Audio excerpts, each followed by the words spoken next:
خۆش بوو کە نەمتوانی بەشدار بم لەم پرۆسەی دەنگدانی کوردستان لەبەرەوەی ئێمە خەڵکی کەرکووکین بەس دانیشتووی هەولێرین نەمتوانی حەزمە کرد زۆر پێم خۆش بوو بەشدار بم لەم هەڵبژاردنە داواکارم لە پەرلەمانتارەکانی کە ئەچن بۆ پەرلەمان هەوڵ بدەن کە کەرکووک بگەڕێننەوە سەر باوەشی کوردستان بە هەر شێوەیە بێت.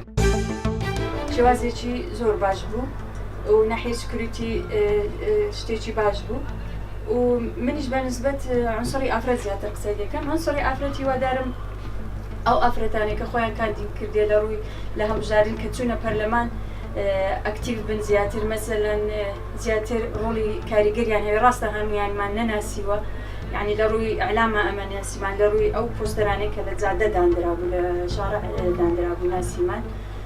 هیوادارم کە چوونە ناو پەرلەمان ئینسانێکی ئەکتیڤ و چاکیان لێ دەرچیت.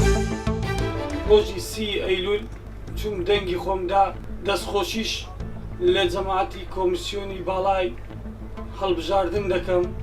دەستخۆشی لە برا ئاسایش و پێشمەرگە و شورتە و هەموو هێزە ئەمریکانی کوردستان دەکەم کە ئەم ڕۆژەیان بەبێ بەڵام موسیبەت و مشکلەی تیرۆر و تیرۆرستان پاراست و هەڵبژاردنێکی سەرکەوت و سەرفرازیان بنیادنا. دەستخۆشیە هێزت ئەمنیکە و vê rojî de rolê xwe bînê rolekî gelek yemazin em destxweşiyê komisyonê dikein û komisyonê erkê xwe şêwazekî gelek ciwan rê vebirî.